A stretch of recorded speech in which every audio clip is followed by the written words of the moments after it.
warahmatullahi wabarakatuh, saudara-saudara. Salam jumpa kembali. Gimana kabarnya hari ini, saudara? Saya berharap hari ini saudara dalam keadaan sehat beserta keluarga. Karena saat ini lagi rame-ramenya virus corona menjalar kemana-mana. Jadi alangkah baiknya kalau kita sekeluarga menjaga kesehatan demi terhindar dari penyakit corona itu.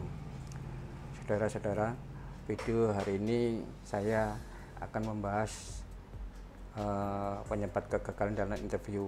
Saya sudah persiapkan di dalam laptop saya ini. Jadi sebelum memulai video ini, mulai pembahasan tentang materi ini, saya berharap saudara nantinya bisa mengambil manfaat dari video ini. Dan saya berharap saudara bisa memberikan kasih saran, like, komen, kritikan, ataupun subscribe, karena subscribe sangat membantu saya dalam membuat video sehingga punya semangat baru di video selanjutnya. Oke lah saudara-saudara, kita mulai saja. Saya lihat di laptop saya sudah saya siapkan materi penyebab kegagalan interview ya. Nomor 1, down mental ya.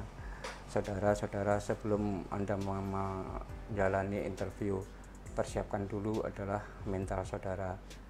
Jangan sampai saudara belum menjalani interview tapi saudara sudah stres duluan karena sudah memikirkan apa-apa saja materi-materi akan ditanyakan oleh HR.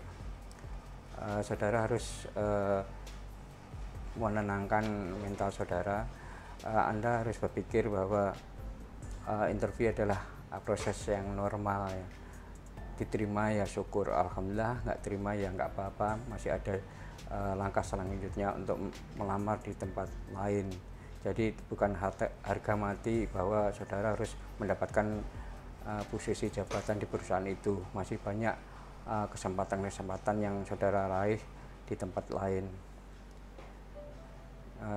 Saya juga dulu waktu pertama kali menjalani interview juga seperti saudara, tapi dengan perjalanan waktu saya bisa menekan semuanya. Jadi interview bagi saya sudah seperti kita berbicara dengan sesama teman, seperti pembicaraan biasa saja. Memang dalam interview pertama kali perkenalan agak canggung kita, tapi semenit 2 menit saya bisa menguasai keadaan sehingga tidak ada rasa stres, grogi, takut atau gimana. Jadi lancar aja pembicaraan saya. Malah kadang-kadang saya menjalani interview seperti pembicaraan di warung kopi saja. Oke saudara, kita lanjutkan ke poin 2.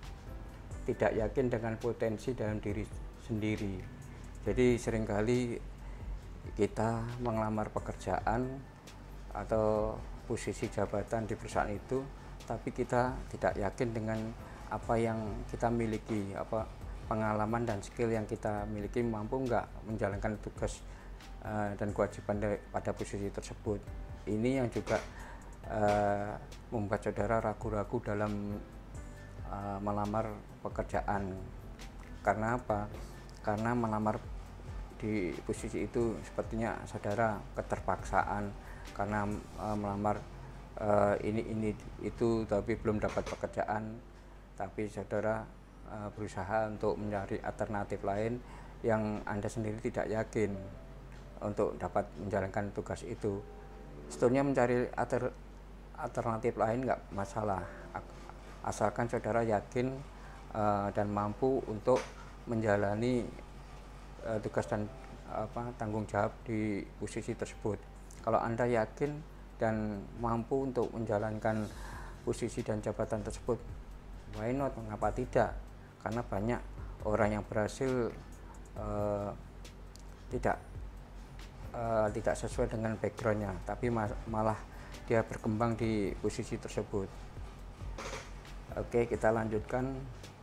Nomor 3 adalah terlalu memikirkan jawaban yang harus diberikan ketika interview. Jadi saudara-saudara, ketika HR menyampaikan pertanyaan, Anda sudah mempersiapkan jawabannya, tapi Anda juga memikirkan jawaban saudara sudah benar atau tidak menurut versi HR. Ini yang menjadi beban saudara. Karena apa? Pertanyaan pertama sudah disampaikan, jawaban saudara sudah disampaikan, tapi di benak dalam pikiran saudara memikirkan benar atau tidak. Padahal si HR sendiri sudah mempersiapkan pertanyaan yang kedua. Ketika pertanyaan kedua itu diajukan ke saudara, Anda sudah tidak siap untuk menjawab pertanyaan kedua karena memikirkan jawaban yang pertama itu. Inilah yang menyebabkan Anda tidak fokus dengan pertanyaan selanjutnya. Biarkan jawaban saudara HR yang menilainya, masalah benar dan tidak itu bisa kita pelajari setelah selesai menjalani interview. Ini juga terutama terjadi ketika interview dalam bentuk bahasa Inggris ya, dalam bahasa Inggris. Apalagi saudara bahasa Inggrisnya pas-pasan ya, di dalam menjalani interview bahasa Inggris akan berat rasanya, karena interview dalam bahasa Inggris karena bukan bahasa ibu kita, sering terjadi misunderstanding ya. Dan apalagi saudara tidak paham betul di dalam memberi jawaban dalam bahasa Inggris, ketika saudara memberikan jawaban, terpikir di saudara bahwa tenses saya, grammar saya sesuai tidak dengan aturan bahasa Inggris. Ini yang menyebabkan saudara jadi beban saudara dalam pikiran, sehingga pertanyaan kedua yang disampaikan oleh HR itu juga menjadi beban pikiran saudara. Tentunya interview dalam bahasa Inggris ada nilai tersendiri karena beda dengan bahasa ibu. Kita sudah terbiasa bicara dalam bahasa Indonesia, bahasa Inggris ada tantangan tersendiri. Jadi kalau saudara bahasa Inggrisnya kurang bagus, ya santai aja. Karena apa? Ada juga model HR interview kandidatnya dalam bahasa Inggris.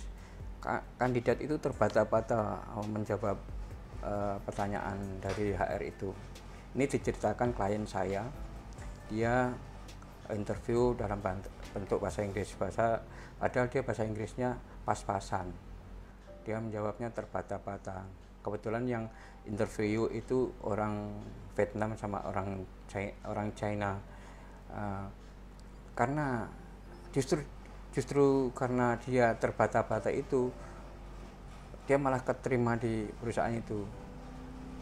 Setelah ditanyakan pada HR, ya kenapa kok dia malah keterima? Bukan masalah bahasa Inggrisnya yang dia diterimanya, tapi kemauan dia, keberanian dia untuk berkomunikasi dalam bahasa Inggris. Masalah tenses, grammar itu bisa dipelajari di kemudian hari setelah kerja, sambil kursus, sambil ikut training dan bentuk bahasa Inggris itu bisa dipelajari kemudian hari. Tapi keberanian Anda itu adalah nilai tersendiri bagi perusahaan, dan itu nilai plus bagi kandidat. Sekarang kita lanjutkan poin keempat. Kita cuek dengan penampilan diri sendiri ketika menjalani interview. Sebaiknya saudara dalam penampilan ini Anda terlihat rapi, modis, jadi enak dipandang HR, tapi jangan berlebihan saudara. Jadi kalau berpenampilan bagus boleh-boleh aja, tapi tidak sampai menor ya. Kalau maaf, ini buat yang wanita sampai pakai parfum yang baunya sampai menyebar kemana-mana. Yang pakai parfum yang soft aja. terus pakaian juga yang rapi, normal gitu. Jadi si HR tidak gagal fokus dengan penampilan saudara. Karena apa? Ada klien saya yang tidak diterima kerja juga karena penampilan. Dia menanyakan pada HR itu kenapa dia tidak diterima bekerja di perusahaan itu. Kata dari HR bahwa saudara dalam menjalani interview terlihat sekali cuek dengan penampilan saudara, terutama dalam hal etika ya. Jadi ketika HR menanyakan pertanyaan itu, saudara menjawabnya dengan santai, duduk seenaknya, terus bersandar di kursi, terus seperti mau jatuh itu. Jadi ini menyebabkan HR kurang nyaman, merasa tidak dihargai selama interview itu. Hal-hal yang sepele ini saudara usahakan dihindari ya, karena bisa merugikan saudara. Walaupun saudara jawaban dalam interview bagus, tapi etika dalam pergaulan saudara kurang menyenangkan, bisa jadi itu adalah bagian kegagalan saudara dalam menjalani interview. Kemudian kita lanjutkan membicarakan kejelekan para mantan. Saya berharap di dalam menjalani interview itu sudah pernah saya sampaikan dalam video sebelumnya, tidak menyampaikan kejelekan dari para mantan kita, mantan atasan kita di perusahaan sebelumnya. Kalau saudara misalkan ada pancingan seperti itu, usahakan tidak menceritakan hal-hal yang demikian. Pokoknya tidak menceritakan kejelekan siapapun. Intinya kita bicara yang baik-baik saja, yang positif-positif saja. Kemudian interview poin yang selanjutnya adalah masalah curhat. Interview kadang-kadang menjadi ajang curhat bagi para kandidat. Karena apa? Karena para kandidat sering mengeluh sudah melamar ribuan kali, baik melewat LinkedIn, baik lewat portal Loker, tapi kenyataannya belum dapat pekerjaan juga. Saya pikir curhatan seperti ini tidak perlu disampaikan. Masih banyak orang yang lebih kurang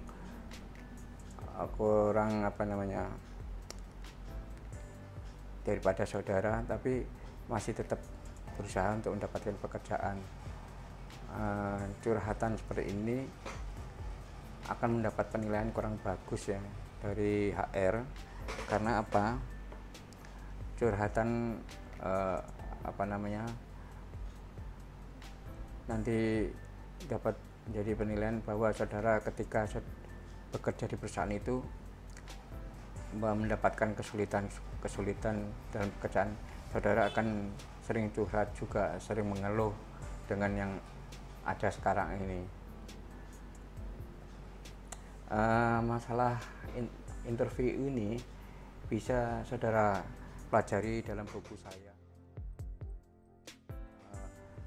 Judulnya Job Seeker dan Permasalahannya. Sebelumnya sudah saya bahas beberapa poin buku saya di dalam video ini.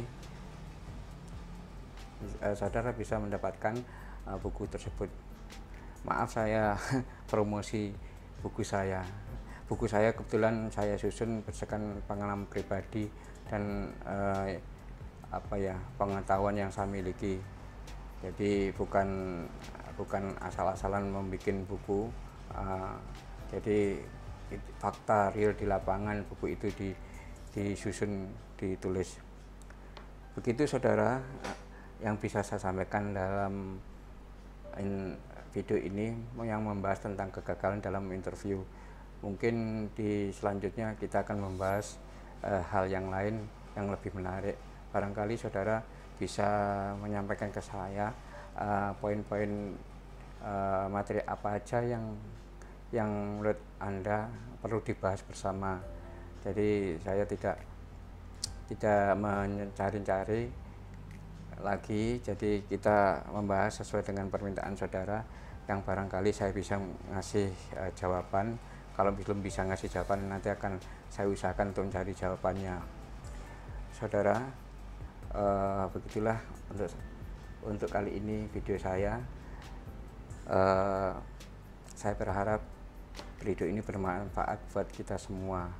Jangan lupa kasih saran, like and comment, kritikan, dan subscribe, karena saya membutuhkan itu semua agar saya bisa mengembangkan video saya. Assalamualaikum warahmatullahi wabarakatuh.